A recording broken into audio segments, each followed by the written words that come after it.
In psychology, there is a form of depression called high-functioning depression. During the day, these people are always looking after other people's emotions. They're good at keeping conversations going, lightening the mood, and whenever someone has a problem, they're the first person that comes to mind. At work they are responsible, steady, and never cause trouble. At home they are considerate, obedient, and seem to understand everything. In other people's eyes, they are emotionally stable and very reliable.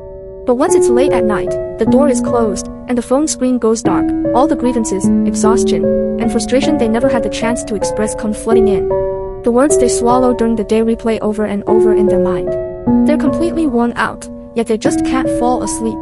So they scroll on their phone to numb themselves, lying awake until dawn, then get up and force themselves to play the role of the person who is totally fine all over again. They rarely lose their temper, not because they're never hurt, but because they were taught to be sensible from a young age. Stop crying, you're making a fuss over nothing. You should be more understanding of others. If you can't even handle this, how will you cope in the future? Over time, they learn to quietly swallow their feelings and automatically filter out their own needs. Happy things are allowed to be shared, unhappy things may as well be left unsaid.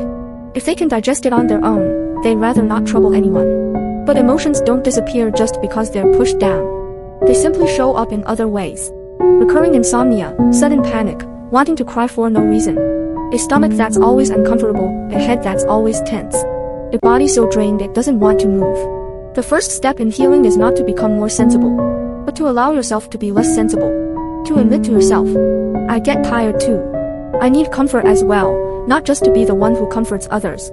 Having emotions doesn't mean I'm weak, it only means I'm human. You can start practicing from very small things. Today, you don't have to do everything perfectly.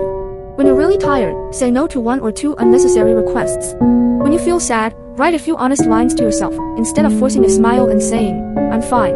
Little by little, you'll realize. The people truly worth keeping in your life won't dislike you for being vulnerable. Real maturity isn't swallowing all your pain in silence, but learning to reach out and catch yourself even as you care for others. Please remember, your breakdown is not being dramatic. Your hurt is not exaggerating. Your feelings truly matter.